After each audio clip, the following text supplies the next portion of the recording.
Hello, everybody, and welcome to the Broad Street Hockey Podcast. My name is Joe DeMarini. I am your host today, as our usual host, Ryan Gilbert, is on a wonderful trip overseas. I'm joined today by fellow BSHers Jacob Russell and Mr. Flyperbole himself, Steve Jacot. How we doing, fellas? I'm good. I'm not as good as I was about an hour ago when we found out that Tyson Foerster is going to be out at least 2 to 3 months. I mean, hopefully 2 to 3 months. Yeah, that's not brutal. great. Yeah. I'm doing okay myself. This is podcast number 3 of 7 or 8 in a little over a week for me. So check in with me again on Sunday when I'm doing my fifth PHLY of the week, and I'll let you know. But today, you know what? Despite the gloom outside in Philadelphia, it's cold and rainy. No fun at all. But I got out of jury duty. I got dismissed. So hooray for that. Good news. Way to go. We love that. Not hooray. The gloominess it is appropriate for this Foerster news. And Joe, I will let you take it away on that. Yeah, before we get into the rest of the pod, we want to give a shout out to our sponsor, FanDuel, for sponsoring our podcast. Their odds, I wrote this show sheet before the Tyson Foerster news dropped. The Flyers, about 2 hours ago, had a plus 140 odds to make the playoffs. Bump that to 180. Yeah, it Let's feels like it feels like the typho injury might do a number on that. If Steve, you'd be so kind as to elaborate on how you feel about these odds and where the Flyers might stand. Yeah, before the Tyson Foerster injury news, I probably would have said plus 140 is great odds to go ahead and go with because the Flyers are in a playoff spot and they're hanging around, like they've been in it more than I think we thought they were going to be. Plus 140 for those of you who are not the most versed in gambling. That's good odds. You want anything that's going to have a positive, right? Because that means you've got extra money on it. Whereas a negative, that means you're probably not going to be making as much off of that bet because it's more of a sure thing. So if you're talking about like a negative 500, why even put money on that? Because you're not going to make anything off it. Whereas something in the positive of plus 140, especially if you feel very good about the Flyers making the playoffs, well, that's a nice bet to go ahead and take. However, though, with this news, well, I don't know about that now. I'm trying to look up the current odds because the thing is, and we'll get into this, but Tyson Foerster is such a just big part of the Philadelphia Flyers, and he does it all for this team. So actually, we now have, I'm just going to looking at stage of elimination over on FanDuel. Okay. Miss the playoffs is negative 210.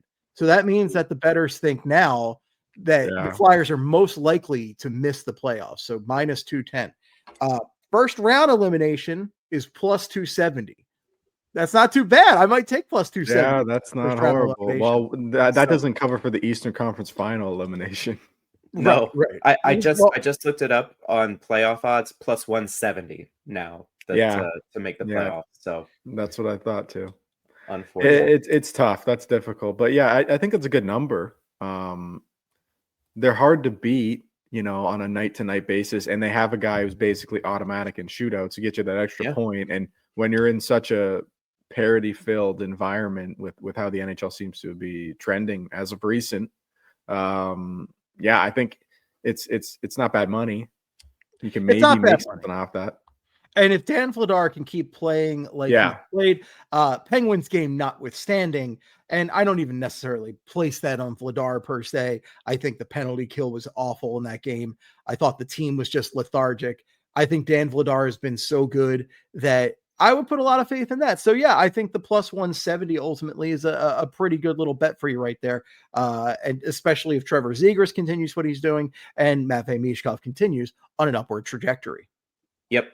No, it's like Jacob said, this team is never out of it. Like anytime they've been down, I'm like, you know what? They might come back and win here. Even when they were down against the Penguins, I was like, hey, we've seen them do this before.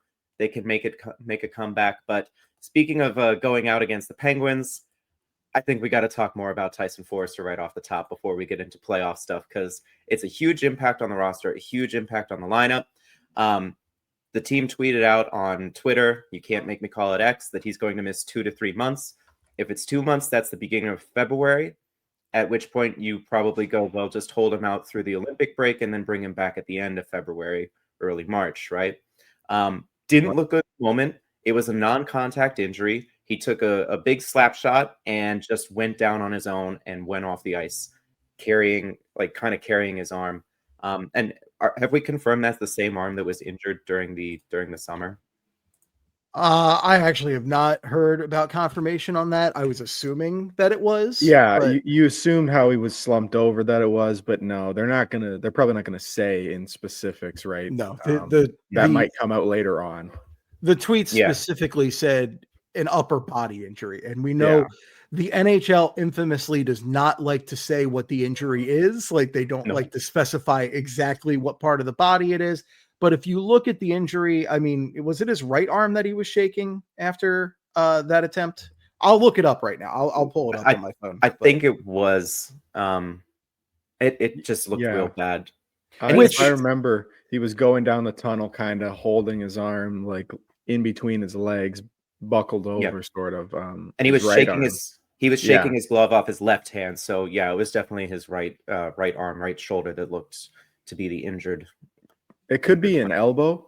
Like the way that motion, like the slap shot, that's more of extension. You're putting torque kind of on your shoulder there. So that's why I'm thinking that it's a shoulder. Obviously, they're not going to be like the most forthcoming with what the injury is exactly. Not yet. Like, that's we were talking pre-show, and that's what we all unanimously kind of thought that it was. And it's a huge blow just to the team's top end skill as well, right? Like, it hurts the depth, but he was proving to be one of the most skilled scorers on the team. He led the team in goals, right? 10 goals was the team. 10 goals. He the last week though, you looked at him like how he was being, how assertive he was being on offense in particular, and you're like, this is a different guy than we've seen. He was kind of blossoming into like a real two-way impact player. So this is not the most scientific method right here. This is some Slam and Sam. Yeah, but as you can see here, he's holding his right arm. That's the arm in pain there. So, Slam and Sammy would never pull it up on his smartphone because he doesn't know how to use YouTube TV on his smartphone like me, a smart man. So, but notwithstanding, it very clearly seems to be his right arm. I don't know if we know what shoulder it was that affected him in the offseason. Was it the right shoulder? I don't know. But he is a right-handed shot, so most likely that's his dominant hand, but who knows, because most hockey players are left-handed as far as shots go. But regardless, this is a big time injury, especially for a guy with a big shot like Tyson Foerster, a guy who was, as you mentioned, leading the team in goals. He has been a huge part of this team. His defensive game, I would say he's one of your three best defensive players, and that includes defensemen on this team. Him, Noah Cates, Travis Sanheim, maybe Sean Couturier in the mix, even though he's not what he used to be. He still can play some defense. This guy does it all. So to have him out for 2 to 3 months really, really hurts this team as far as the playoffs go. It hurts their depth. It hurts their scoring. It just hurts. Yeah, I mean, we always joked about how Tyson Foerster was on that Mark Stone trajectory. As much as we want that, I joked like, but we don't want the injury history either. Mark Stone's going to miss like 20 games a season. I don't want Tyson Foerster to take that part of his game. Well, yeah, Mark Stone always parachutes back in for the playoffs. The Flyers need someone to get them to the playoffs in order to have – they need to be consistently making the playoffs in order to have him parachute in. So that's going to be significantly harder now, and – that's this is a team on the margins. It's going to be a wild card spot. It's going to be third in the Metro. It's not going to be a division winning season. I think we can all kind of agree on that, even though they started well. Joe, I wouldn't have said it in the first place. You are such an optimist. With this love it. I love it. They could trade for Connor McDavid. I don't know if I'd put them in the playoffs day one of the season. But that's Jacob, just the jaded nature of years and years of hardened fortitude against joy. You want to talk about years and years of hardened fortitude? My guy, I am 41. I've been watching this team for 30 plus years. It's been brutal. But I'm looking at Tyson Foerster's stats right now. 13 points in 21 games played, 10 goals, 3 assists. So that is just big time goal scoring production that you're losing there. And this is a tough division. I mean, I know we talk about the quality of the East or whatever. The New Jersey Devils are a good hockey team. The Carolina Hurricanes are a good hockey team. These are the teams that are going to win the division. I don't think the Flyers were going to be in that conversation. The Flyers have always been kind of a wild card at best as far as the division goes. And if we look at the wild card standings right now, after that loss to Pittsburgh, they're still in a wild card spot. They have 2 points ahead of the Islanders and a game in hand. The same thing with the Columbus Blue Jackets. And they're also 2 points ahead or 3 points ahead of the Ottawa Senators, who have the same amount of games played. Beating Pittsburgh would have been really nice and they've been very good in the Metro to this point. They have. And that's been a difference. But again, Tyson Foerster has 10 goals for you and plays defense every night. So how do you replicate that? I don't think you can replicate that. There are guys that we have options to sub in there, and there's going to definitely be some mixing and matching with the line pairings. And we already saw that at the end of the last game, but I don't know how you replace that production. Part of that is going to be Matvei Michkov, right? Matvei Michkov has already seen his goal scoring uptick. He's in the mix for team leader right now. I think he's 2 back of Tyson Foerster's 10 with 8. So Mishkov's going to have to step up for sure. Zegras has been doing it all year, but where else can we really expect to find offense in this lineup without Tyson Foerster? Well, and Jacob, you've gotten. I was going to ask you, who do you think replaces him? Who steps up? Do they just bring Nikita Grabenkin into the top 9? Do they call someone up from the Phantoms? Like, what are they going to do? They make a trade that we've been speculating about for months? I don't see that. I don't see that happening. I think it's going to end up being someone like a Carl Grundstrom. Maybe Tony Dick comes back. Anthony Richard. He makes his return back to the fourth line to skate around really fast and do not very much. Third line. I do like the skate. Sorry, I do third like line. the speed. Sorry. I always love the speed. He's a real water bug out there. He does not impact the ecosystem as well. Wow, you called him a water bug. How about that? Or as most Philadelphia residents would say, a water bug. But sorry, I have the different accent. A little bit, one. I don't even have that accent, one. Yeah. I don't have that one. I don't have that one unlocked. I'm looking at when Grundstrom comes in, you're just going to have – he's not going to be anywhere but the fourth line. You're just going to have somebody elevated up. I don't know. Are you going to put – Mishkov's obviously going to have to play more minutes. And we've been wanting Mishkov to play more minutes. So that's already at least good. Is Dvorak going to play on the second line? I mean, I guess. Delorier. Okay. So let me lay this out first. Delorier shouldn't play. I think your option A – or, is not necessarily the best option, but it's like the first option because of the ease to implement, is to put Grabenkin on whatever your third line is, put Delorier in because for whatever reason they seem to win with him in the lineup. I don't understand it at all, but maybe he's just like he has a gritty type effect on that bench. I don't know, but Grabenkin elevated Delorier. I think that's what we're going to see to start.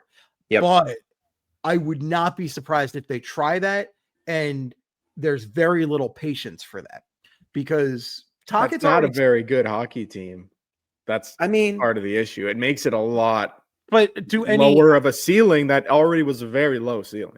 Yeah, but I would argue also, though, outside of maybe trying like a bump or a Barkey, there's not really anybody in the minors that's going to elevate your hockey team. No. But what I was saying is I feel like the coaching staff is going to have a very thin level of patience for that kind of move because they've already had thin patience for Grabenkin as it is to start the season.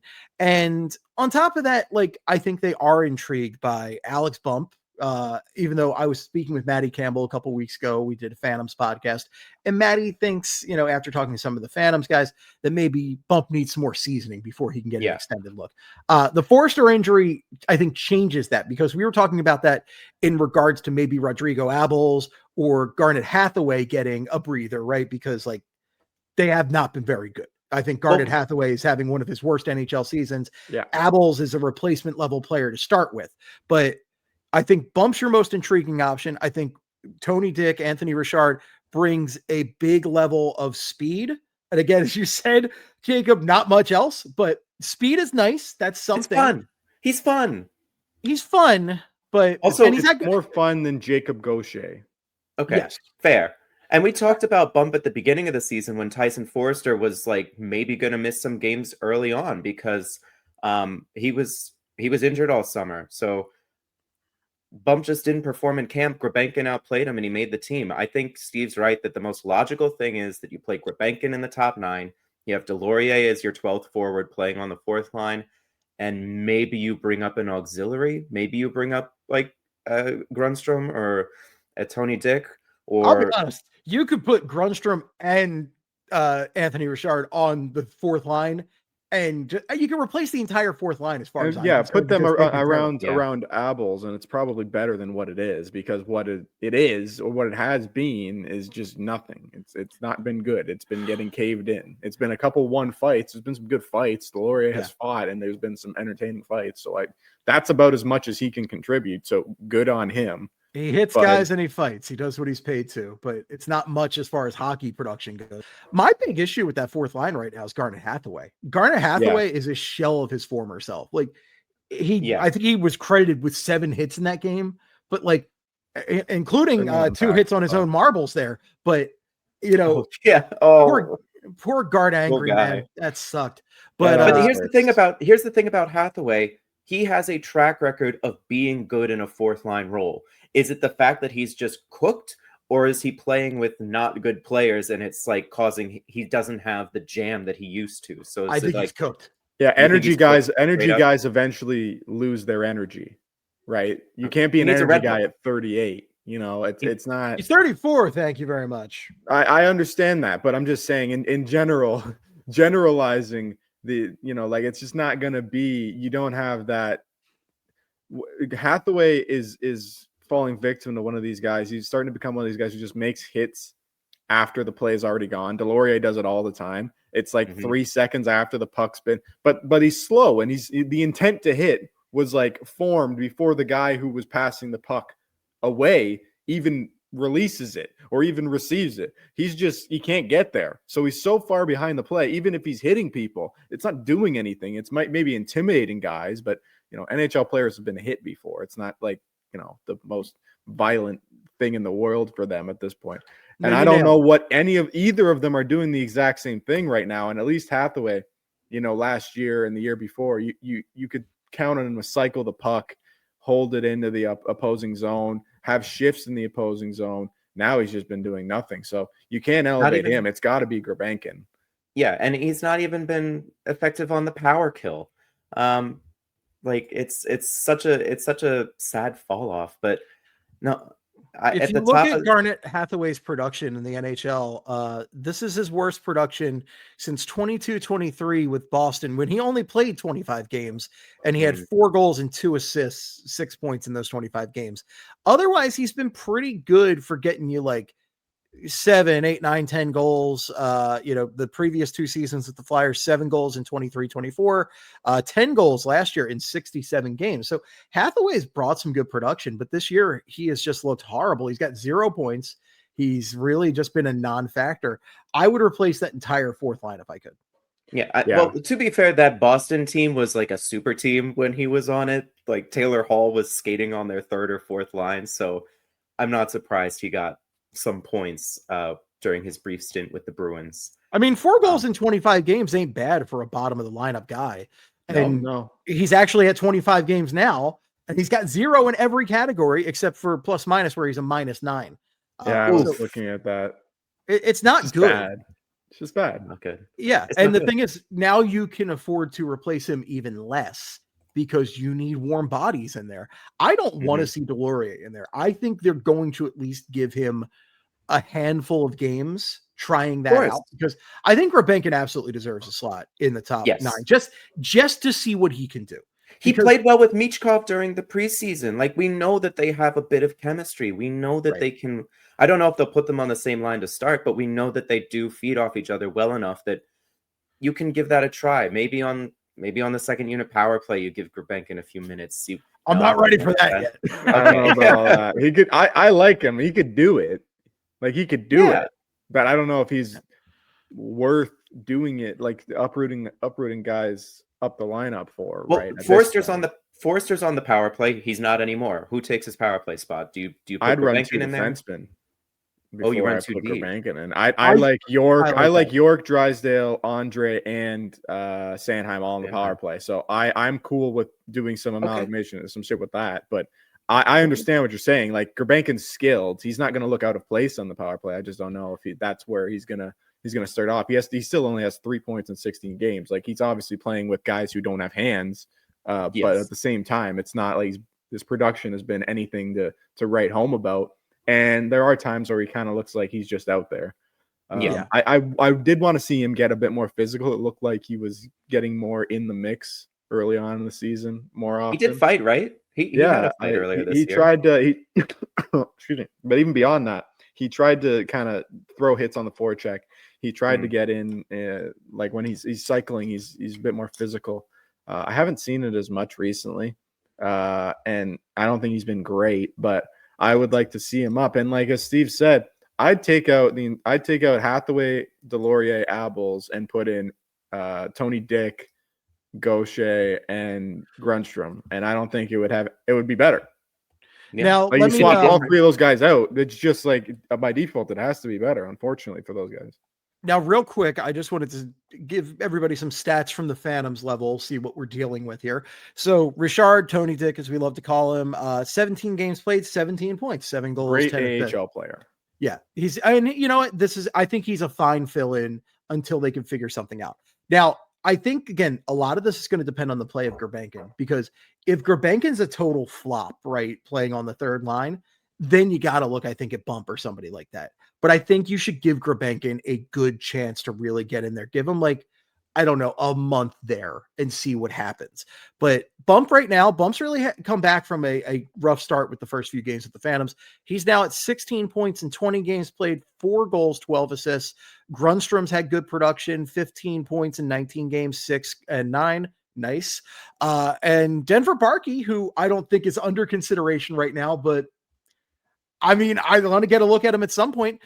Denver Barkey's got 14 points in 20 games played, perfectly balanced, 7 goals and 7 assists right now. So Lane Peterson also 14 points, and Christian Cairo with 14 points. But we're not talking about defensemen popping in the lineup today. And I guess the last guy to mention here is Alexis Gendron, who has 10 points in 16 games. So, and I guess Carson Dorwart could also be in there, but talk about a guy who does not excite me at all. Carson Dorwart is one of those guys. Are you on the Devin Kaplan train? Are we all aboard? I mean, he'll hit guys. He'll hit guys. I think he's not good. Oh, that's such a shame. I was hoping he'd be like what the dream of Wade Allison could have been. He's got one more point than Jacob Gaucher. He really looks like me, and I really wanted him to be good, but I don't know if he's going to be good. Well, he's got 2 more points than Jacob Gaucher. Jacob Gaucher's got 6. Devin Kaplan's got 8. And how many games?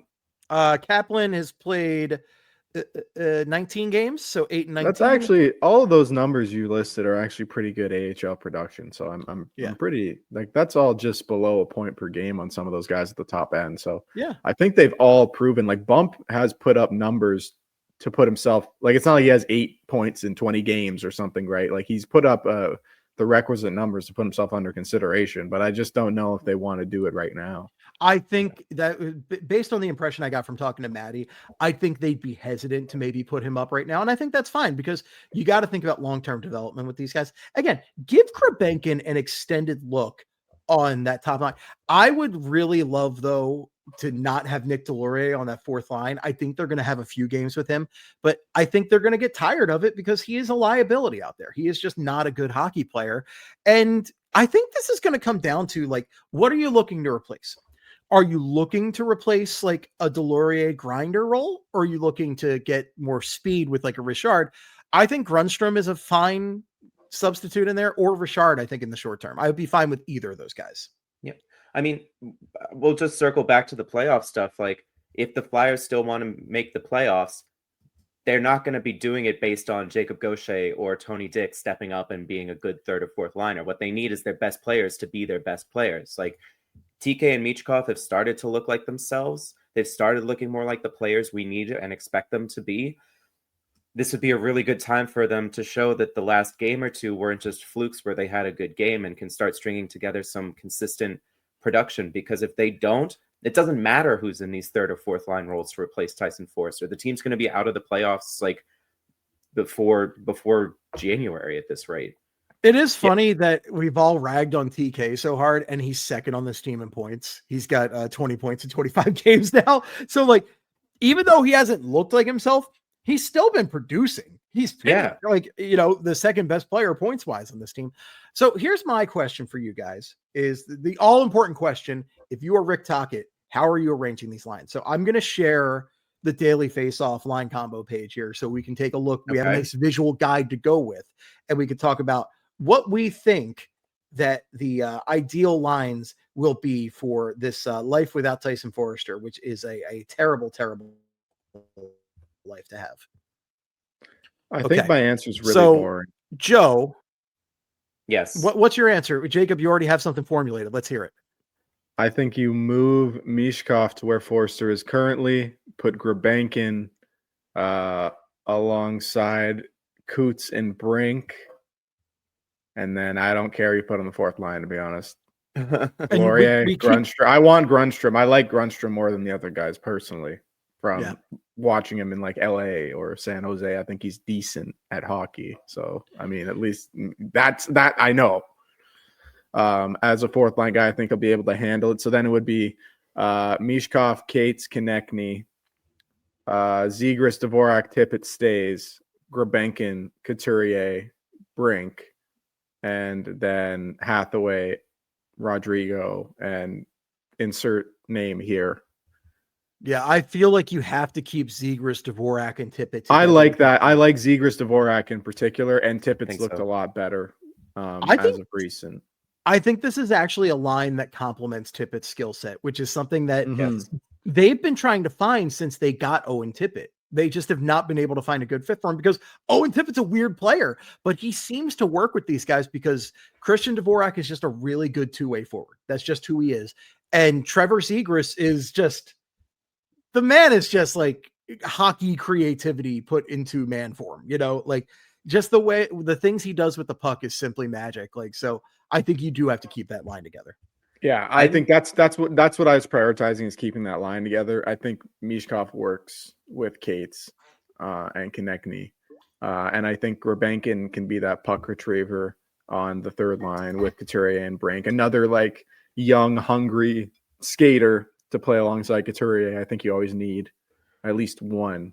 It's better if you have two. And Brink's looked really good as of recent as well. So I think that would work as well. I think that's the way to go about it. I don't think you need to do anything too fancy with it. I'm gonna get fancy. I'm gonna get fancy with it. You're gonna put Travis. You're gonna put PK on the left.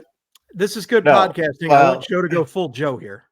Yeah. First of all, we're gonna put Bobby Brink back with Noah Cates. So Travis Konechny over to left wing, Bobby Brink up to right wing. So you'll have Konechny, Cates, Brink. Zegras, Dvorak, Tippett, we've covered that. That line sticks together. It's the new Foerster. You're not that crazy then. No. But then I'm going to have Grabenkin, Couturier, Michkov as your third line. And then fourth line, I'll just say Delorier because he's already on the roster before they recall anyone. Apples, Hathaway. But if they call someone up to play that fourth line left wing, that'll be the guy there. But I'm putting Grabenkin with Michkov because we saw some stuff cooking in the preseason. I want to see if they can get it going now. The one thing I hate that is with Coots as the center, though. That's my issue. So okay, let's swap Coots and Cates. No, the one thing I'm okay with though about that is it does give some physical size to have Mishkov to play around with, because I think the biggest problem for Mishkov this year, besides conditioning issues, is just not having any space to work with the puck at all. Now, I don't know if having maybe guys like Couture, I think Couturier and him work on an intellectual level, but sometimes they don't work on a talent level together. Grabenkin, I'm intrigued by it, but yeah, I don't know about it. I'm looking from some of the footage from late yesterday. I'm at the third period when Mishkov got chippy with the Penguins roster, and at that point he was playing with Cates and Konechny actually. So that was a line that they tried out in that game. So I think that's got some real potential. Joe, I don't know in your plan about connecting back over to left wing, because I do feel like he's been really hesitant to play over on left wing. It just does not seem like a position he loves playing. I know he doesn't like playing it, but like, I don't know. Do you want Matvey Michkov on the left wing, who is also not like a natural left winger? But he's a lefty. I don't know. For some reason, Yeah. I'm more comfortable with that. Yeah, I don't know. It's just the thing to me is like, do you want to? It's what the goal of the season ultimately is. I think is what it comes down to, right? Because I don't think that Rick Tocchet will believe, and obviously I can't even do fucking thought exercises correctly. I still have Tocchett's thoughts in my brain while I'm trying to come up with my lines. These are my lines, anyways. These are my lines. They are. All right, Billy Joel. That's really good, Steve. That was really good. Love it. Karaoke time. But I don't think Tocchet's going to sit there and think that Mishkov, Couturier, Grabenkin will win him hockey games. You know, I just don't think in the short term he would believe that. I could see them having games where they look really good, and I can see them having games where they get hemmed in for 60% of their, ice time, and are really hard to trust anywhere but the offensive zone. That's if you are just thinking about the playoffs and you're ultimately just fully committed to trying to make this team, find a wild card spot, find third in the Metro, whatever it ends up being, take advantage of Vladar, how he's playing, and get a jump on this rebuild thing. And you can get Martone out of college for the playoff run, and where we're all, and the vibes are all good, right? Those would be good vibes, right?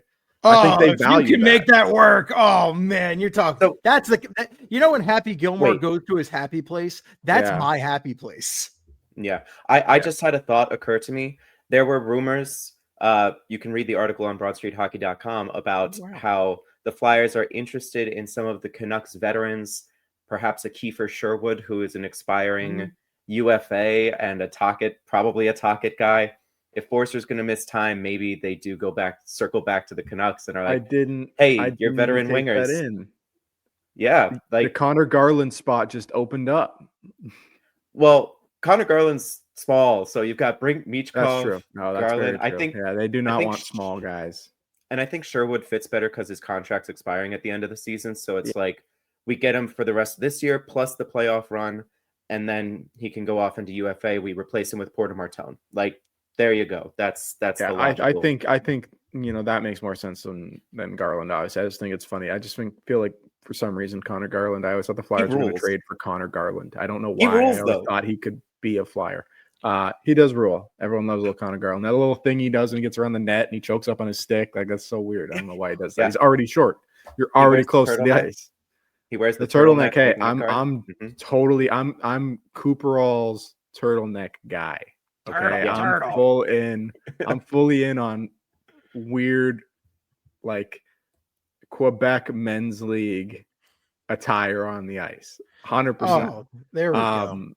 Yeah. So, but as you were saying, right, like I don't really know if it matters what you do with the lines because you're losing your best left winger outside of Zegras, obviously take your pick. I mean, it's probably Zegras thus far, but he's also a center, blah, blah, blah, blah, blah.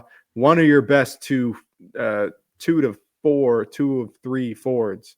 And best in roster. Different ways. Like, and he's really just a full ice guy. He fits Tocchet's system seemingly perfectly, and he's gone. And you got to replace him with guys who are just simply not as good as him.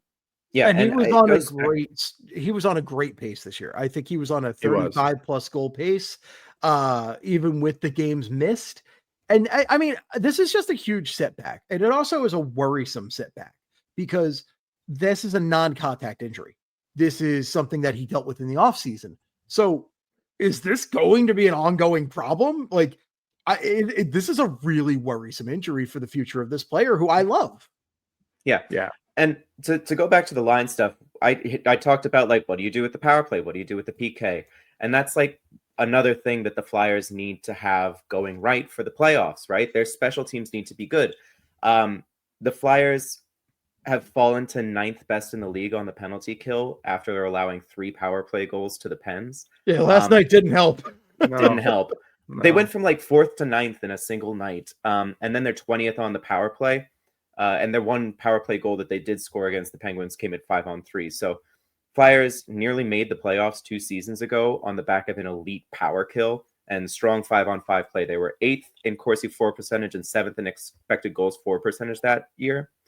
This season, they're 25th in expected goals for percentage with 47.96. So if their special teams start to fall apart and fall off a cliff, they don't have the even strength play driving that they had in previous seasons to fall back on and continue to build with. So if the penalty kill drops off, if the power play it's at 20th, if it falls further than that, and Tyson Foerster played on both of those units, then they either need to shore up their 5-on-5 play or they're in real deep trouble. I feel like they're in deep trouble. It's going to be tough. I think the answer to the power play and the penalty kill is you just get worse. You just can't improve at those positions when Typho's not there. I just don't. Tread water. They're not as good. You can maybe tread water, but then I think you have to kind of rely on improvements from within with Tocchet's system, and they maybe start to generate a bit more offense more frequently while not giving up odd man rushes all the time. I'm less worried about the power play than I am the penalty kill, because I feel like the power play, if you get more out of Mishkov, you can get more consistency out of Tippett, and you can maybe get more goal scoring out of Konechny. This is all possible stuff, frankly. I know it sounds tough today, but this is all possible. That you can replace. I don't think you can replace the penalty killing. Like, his defense is just, there is not a forward on this team that can replace his defensive responsibility. And to get that kind of defense from a wing is so amazing that it sucks to be missing out on. And I don't know what the solution is. And I certainly don't want to see the Flyers trade away assets to push for the playoffs this season. I trust that Danny Briere won't do that, but I feel like because this fan base is insane, that half the fan base might be pushing for something like that, because it's like, we missed the playoffs. We want to get back. Like, if we make it, great. If we don't, great. It doesn't matter. This season doesn't matter. I want to see them take strides, and I think they have, but ultimately it doesn't matter. They're not winning the cup this year. Yeah. If it's just fringe moves that those trucks are you're right there. Even by. I didn't even hear it.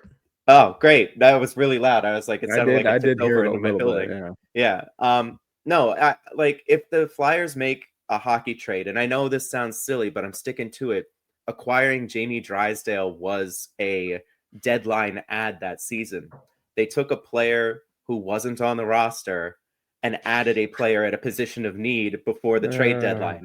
Joe, you know what I say to my dog all the time when he gets up and he greets me and he stretches out? I go, big stretch. That's what I'm giving you right now. Big stretch. That's a big stretch, my guy. That was a trade that they had to make, because I know one of the most punk ass players of all time in Cutter Gauthier, Mild Bill himself, said, I don't want to come here. Boo hoo. Right. Oh, I'm a little brat. I hate that guy's guts, but because it was just like they forced their hand. I don't think the Flyers, I like Jamie Drysdale. I'm not making that trade unless I absolutely have to. And you can look at, I don't like looking at it, but you can look at the goal scoring he's done this year to show how little they wanted to do that trade. I don't see, I think you're stretching when you're, and I don't like to call you out like this, bud. I love you. I don't want to call you out like this, but I think that's a big stretch to call that a deadline move, because it's just a move they had to make. Right. A deadline move is more of there was a deadline, and it was Gauthier's deadline too. I don't want to play for your team, but I'm leaving the NHL now. Yeah, right. It was not like an addition. Like, it was not like the Flyers trying to add to the roster to make a playoff push. It was just a move they had to make, unfortunately. We're looking on the bright side. You're looking too far. I'm blinding myself looking into this. You're going to have a new segment, and I'm going to use a Brucey picture for it of him stretching, and it's going to be called Joe's Big Stretch of the game. Joe's Big Stretch. All right. The thing I look at as a possibility is just like one of those defensemen in Lehigh Valley, maybe two of them, just package them up and send them somewhere for maybe, I'm sure Kiefer Sherwood is going to have a lot of playoff teams looking for his services, given that he has become basically the player version of Rick Tocchet. out of nowhere. But at the same time, I think there's Kiefer Sherwood lights, maybe lesser known guys you could pick up. If you get a Dvorak sort of ad at the deadline, you can maybe swing one of the Helgi Granzes of the world over somewhere else again, right? To maybe bring something in alongside a later round pick. I mean, I think that's at least desirable for some teams, especially for rentals that I don't think are going to get all that much of a market because everyone is competing for a playoff spot right now. I will say that is a little tough to pull just because the Flyers have very little defensive depth in the minor leagues. Like all their defensemen are pretty much here. Granz is the one guy I might be willing to entertain for something like that because he doesn't really have a clear-cut role in the future with this team. I will say what helps that, and this you could use a little transition here if you so choose, Joe, is Oliver Bonk is back, which is great news because I think one of the guys we were most excited about seeing at the professional level this year was Oliver Bonk, and the injury's been a huge bummer. So it's going to be great. He should be back with the Phantoms this week, right? Yes, I think we're hoping he debuts this weekend. But they've assigned him to the Phantoms. He's been on the Flyers roster this whole time because you can't send he was injured players down to the AHL. Yeah, but and we knew this was coming because he'd been skating with maybe not like with the team, but at practices and hanging out with the Flyers players. So we knew he was getting close to a return. Stoked, Steve. I'm stoked. But it does create such a logjam for the defense because you've got Yinning is back down there now. Christian Kyrou.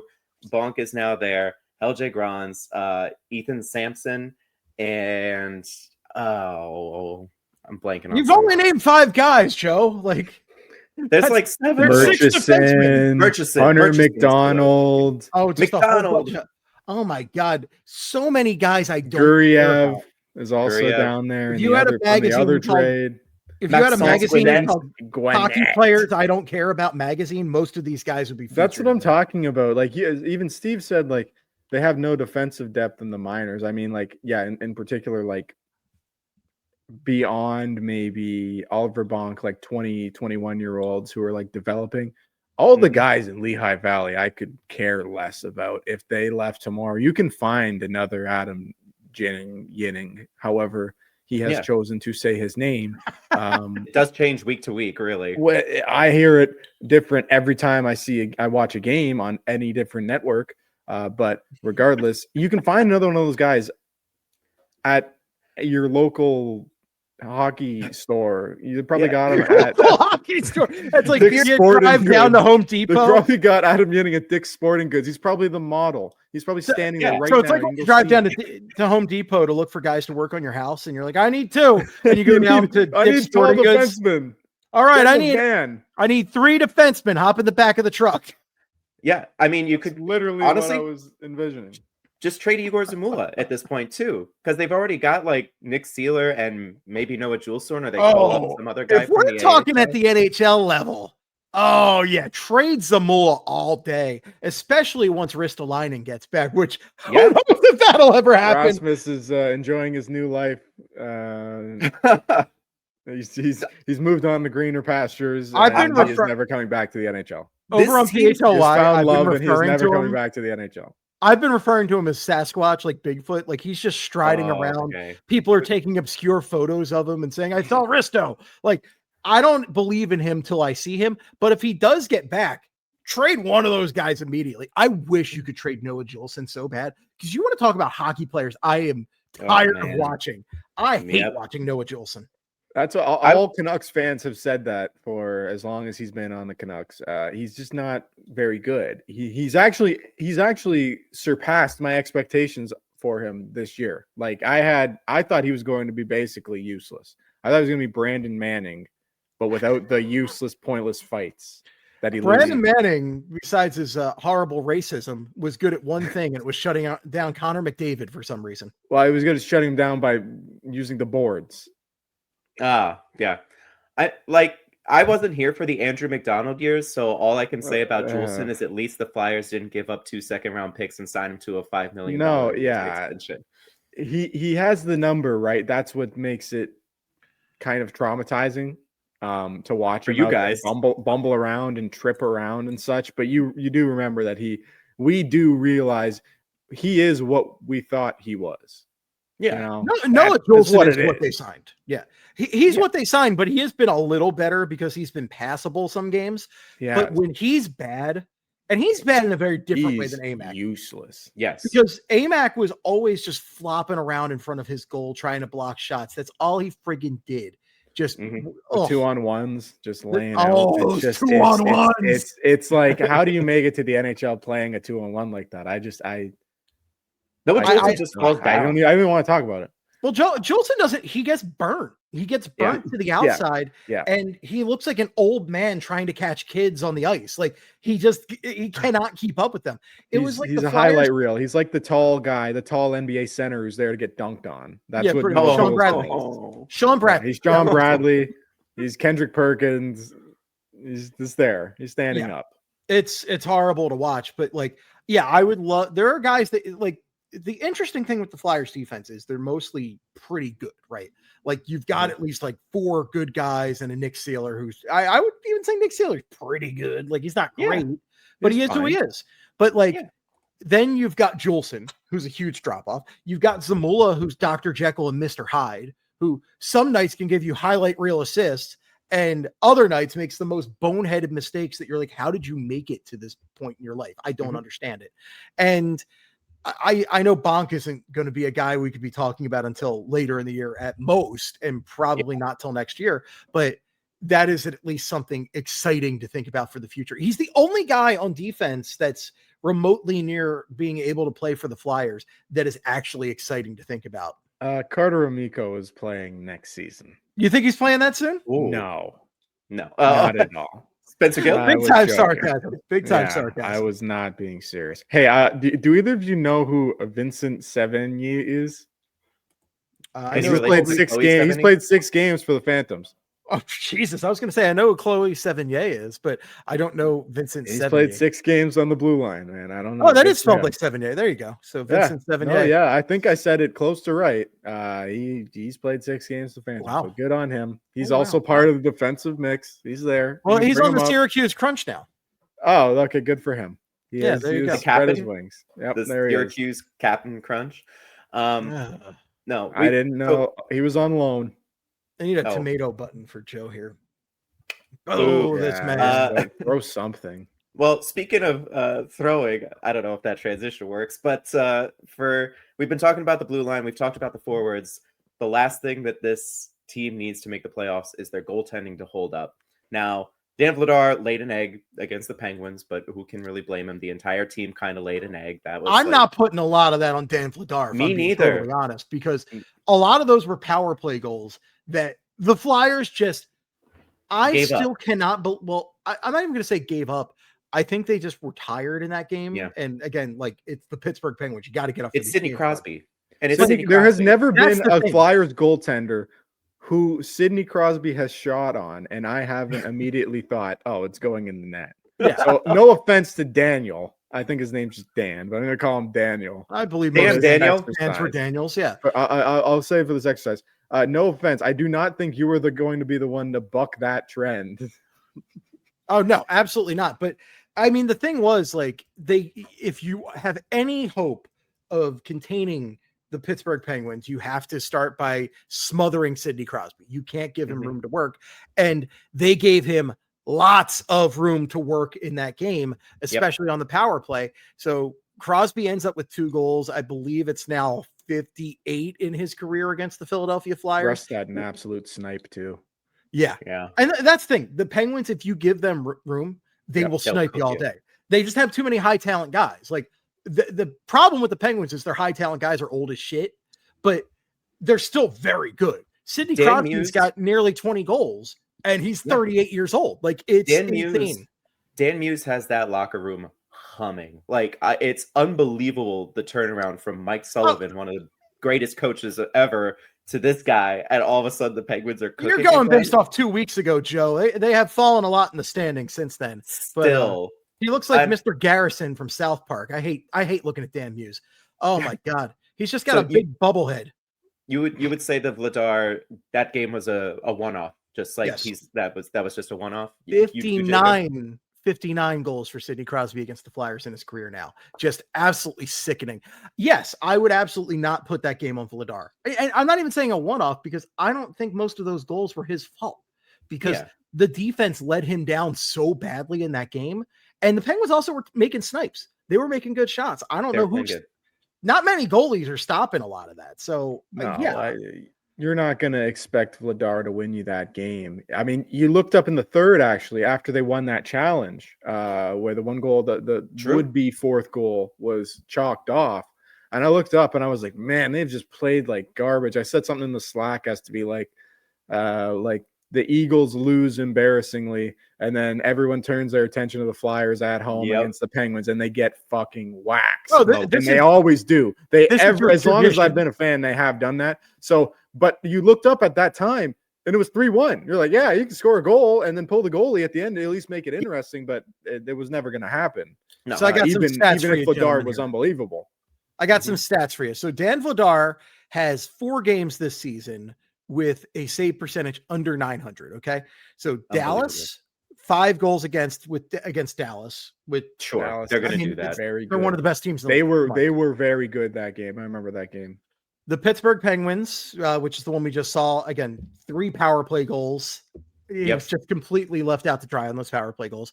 The Montreal Canadiens, he had an 800 save percentage in that game. I think that was maybe I would say that or the Toronto game was his actual worst performances in the year. So he's had a few eggs, but overall, like, they're outliers because every other game this season, he's had a 900 plus save percentage. So there's a lot more of those 900 plus than the less than 900. And I would say at least 2 of those, the team just stunk. And we're not worried about the increased workload for the first time in his career. I mean, I'm a little worried about it, but I'm not. He's not going to be worse than Sam Ersson. I mean, on the numbers, unfortunately. No, you don't want to say that to Joe. That's what it is at this point. I mean, Dan Vladar, bad Dan Vladar is probably like an 890. Good Sam Ersson is like an 895. Yeah, that's true. It's unfortunate, but Joe's like the number one Ersson Pearson over here, and he's the Ersson Pearson. Pearson. But looking at it now, you're right. The best save percentage of Sam Ersson's career was 12 games in 22-23 when he posted an 899. Otherwise, in 23-24, he had an 890. In 24-25, an 883, and then this season he's got an 859. So hey, just ugly ass numbers. Get him to the shootout. Just get him to the shootout, and it's fine. He's like what, 12-3 in the shootout? I can't take any more shootouts. I never want to see another shootout for the rest of my life. Been a lot of shootouts. A lot of late nights for me at the PHLY studio. I don't like it. The Uber rates are terrible. I don't like it. I'm not into it. But yeah, I am worried about Vladar with the workload for sure, but you don't have a choice. Like, he has to be your guy. And again, it's going to prove a lot because, like, if he can run it back and be good, then I feel really good about the Flyers coming back next season. And regardless of what happens this year, making a definitive playoff run, because they've said from the outset that next season's when they really want to kick it in the high gear. And I think seeing what Trevor Zegras has already brought to the table, if they can secure Zegras for a good contract after this, and I'm hoping they can, I think that's a big part of the puzzle. He doesn't look like he's the center we need him to be, but I don't care about that because he's a point of game. He's an unbelievable offensive talent. And I think just seeing the fact that the Ducks sucked the life out of him and he looks rejuvenated, that's a big part of the puzzle for me. So I think this is just a big opportunity. If Vladar can post a 900 plus, I feel good with him being that stopgap until Bjarnason or Zavragin can really come in here and be the guy. I mean, there's a chance, but so Kolosov has a good opportunity to work himself into the mix as one of the two, right? Because I think Sam Ersson, with these numbers, I know the team likes him, and I know he is the shootout king, and the Islanders beater, but like, ultimately, these are ugly ass numbers he's putting up again. And I think he's working his way out of a job right now. Whereas Kolosov, he's had pretty good numbers in Lehigh Valley. Let me pull up what he's done this season. And by the way, the AHL website is so annoying for stats. I hate it. Oh, buddy, don't start with me on the AHL website. Oh man, the AHL website. I hate the AHL is very confusing because they will record things in their game log that did not happen during the game. So Wow. the timing has been wrong many a time, and then no one looks at it because it's an AHL game log. But when I was working, I did AHL games. Sometimes they just have it reversed. Like, how it'll say like 1852, a goal was scored at 1850. That'll just be flipped. It's the opposite way. So it's actually with 2 minutes left. Well, that's So horrible. wait, remaining in the period. Yeah, Gotcha. that's a very classic AHL. So they're not always right. But yeah, Kolosov, When 9-10. when you're looking for goaltending stats, though, you have to choose a button that says skater or goalie, which is I hate it. I hate it so much. But as you said, he's got a 910 save percentage, 256 GAA in 20 or 11 games played at this point, 6-4-1 record. So pretty good. I would prefer for better at the AHL level. I would like to see that bumped up to like a 920 or something because it's the AHL. But he's just getting used to not being chained to a radiator. That's really the big difference this season. But before we're coming up on an hour. Before we wrap up, I want to pitch one last question to you guys. And you Joe, can only pick. There are no roads here. You can go till whenever you want. We're not live. Who cares? We could, but I got to go boil some beans because the Bean Boy stays on brand. Oh God, not the beans on brand. But I want to pitch one. Beaned out, beaned up. I want to pitch one question to you guys. You can only pick one thing. What is your greatest concern that would knock the Flyers out of a playoff spot? Is it the goaltending? Is it the injuries? Is it the bad fourth line? Is it like defensive depth at the NHL level? Like, or something else? Like, what is the one thing that you are most concerned about moving forward that will cause the Flyers to miss the postseason? Jacob. Dan Vladar either getting injured or turning into Dan Vladar again. Because we're in uncharted waters with Dan Vladar. Dan Vladar has always been a guy that has like flashed decent play at times, and he's huge, obviously, and he can move, right? So you can see how everything sort of comes together, and you're like, yeah, this guy could be a very good NHL goalie. So I don't think it's like a flash in the pan. I think he's always had this in him. He's a third-round pick for a reason. Like, that's not something to sneeze at, especially as a goalie, right? That's pretty high up to take a goalie. That's not, Andrei Vasilevsky. And he's the right age. He's the right age. He's the right age and he's had some backup times of, went up and down. Wolf stole his job pretty much immediately in Calgary, but obviously it's Calgary, so there's only so much that he was going to do there. And going great for them this season.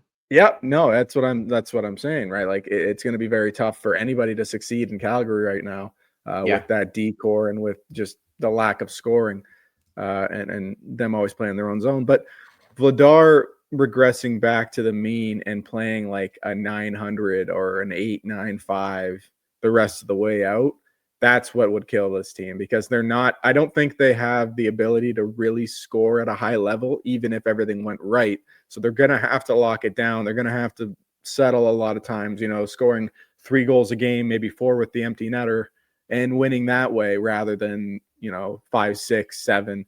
I didn't mean to do that. I did not mean to do that. 6, 7. I did not mean to do that. Last thing I will leave you with is Alexei Kolosov's 910 is actually the 6th best save percentage in the AHL. Oh, wow. Michael DiPietro has a 936. Matt Murray, the other one, has a 930. There's another Matt Murray? Yeah.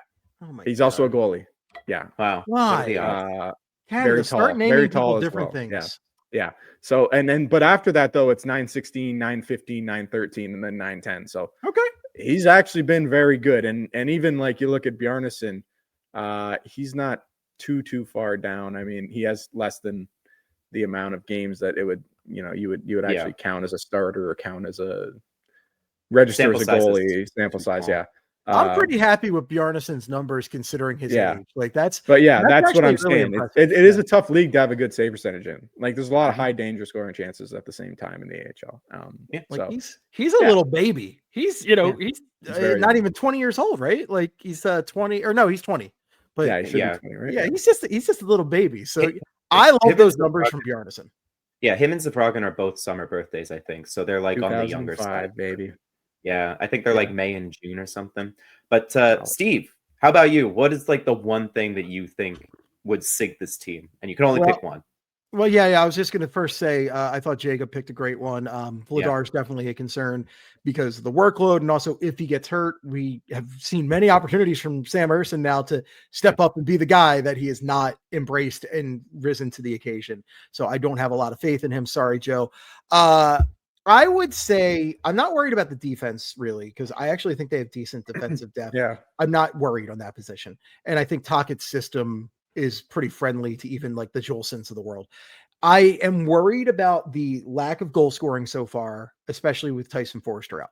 Now, as I said before, I think you do have sufficient guys in Mishkov, in Zegras, in Brink, in Tippett, in Konechny, if they step up to replace a lot of that. And I think Grabenkin's going to get a good opportunity to maybe step up into that top 9 and replace some of that. This is going to be a really interesting matchup with the Buffalo Sabres on Wednesday.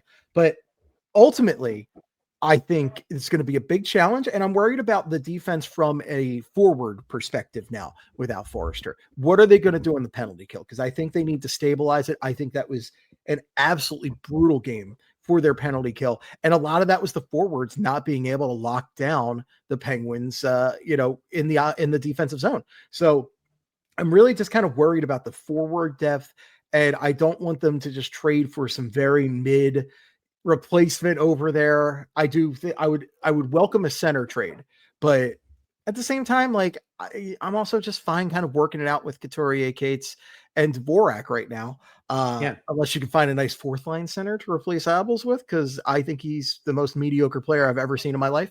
But yeah, ultimately, I'm worried about this Foerster injury and how it's going to affect their depth overall. Yeah, who would have thought we'd miss Ryan Poehling? No, I love Ryan Poehling. I know. I would have preferred not to give him up in that great. trade, but I'll pay that price every day of the week. Every day. Yeah, I would like, make that come trade on. 10 out of 10 times. Well, for and, me, and it's that's no, sorry, go ahead, Joe. Sorry. I was just going to say, for me, it's kind of tangential to you, Steve.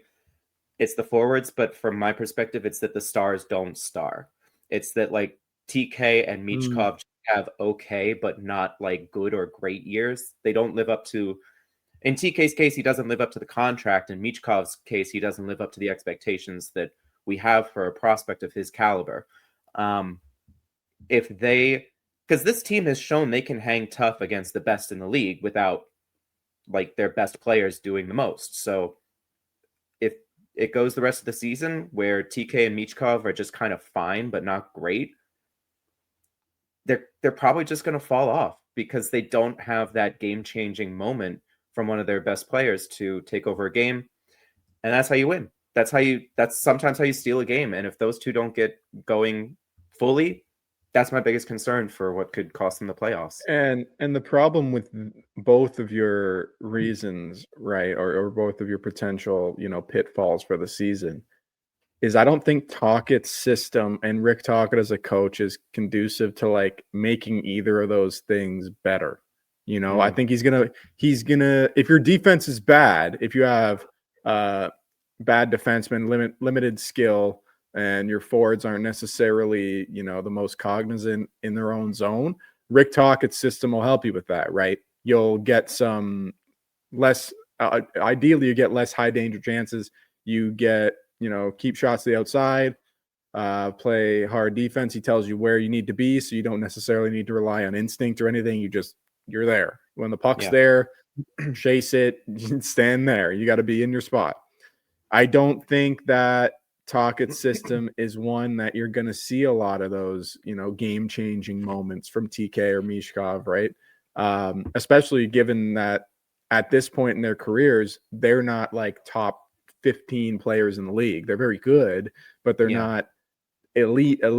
Leon Draisaitl, score from the red line out of nowhere type guys, right? Nathan McKinnon rush from behind the net and McDavid rush from behind the net. That's a different level of game changing.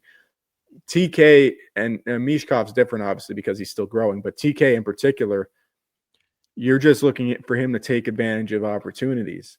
create TK opportunities. is who he is at this point. But yeah, that's that. He's not going to create things out of thin air and dance by three defensemen, right? And pull all this attention. He's not that guy. So it's going to be really tough for these guys, especially in the absence of Foerster, to score enough goals to really be competitive without getting Vladar or the defense to play, padlock hockey where they give up a goal a game, which is nearly impossible. Yep. Yeah, I think it's going to be a big test to see if Zegras can keep producing like he's produced, because I think Zegras has been easily the most pleasant surprise of the season, and he's been Point per game pace. Yeah, he's been the linchpin of this offense. He's been everything. So he's won games single-handedly by shootouts. Like he's gotten his team 2 points. But also just through actual goal scoring. Like we've seen him take over games. He's the one guy that can do what Jacot was talking about. He can take over the game and just make it another dimension. And I think Mishkov is capable of that. We saw it plenty of times last season, and we saw it a couple times this year where we've seen flashes of it. I don't know how I don't know if he's going to figure it out this season, but I'd like to think we're on the right path. But though that's your key. That's your key. It's those guys right there. I think it's Zegras and Mishkov. Yep. And maybe Martone if he gets to join the team in April. I am not thinking about that at all, Joe. I'm not thinking about that one bit because he's too sexy. Sick. I can't think about it. Yeah. All right. It's also like getting my hopes up too much because like I it's one step at a time, and I think this is a big hurdle. Let's talk again after a month without Tyson Foerster, because this is going to be a very tough month. There's a lot of games in December. And speaking of talking, I want to say thank you to you guys for joining me on the Broad Street Hockey Podcast today. It's been great to have you guys as guests. Don't be strangers. We'd love to have you back even when Gilbs is back from his trip. Hey, hit me up on a week where I'm not doing 7 podcasts and I'm happy. Yeah. I love it. I'm never doing 7 podcasts. I'm not nearly as in demand as Steve is for the 7 podcasts. I'll do 7 in like bi-monthly stretch. Oh, that's the maximum. If you count pre-games, it's double that. But anytime, Joe, I'm happy to join. All right. Remember to check out broadstreethockey.com, subscribe, like wherever you get your podcasts. Once again, shout out to FanDuel. Thank you for sponsoring the show. And we'll see you all next time. Go Flyers.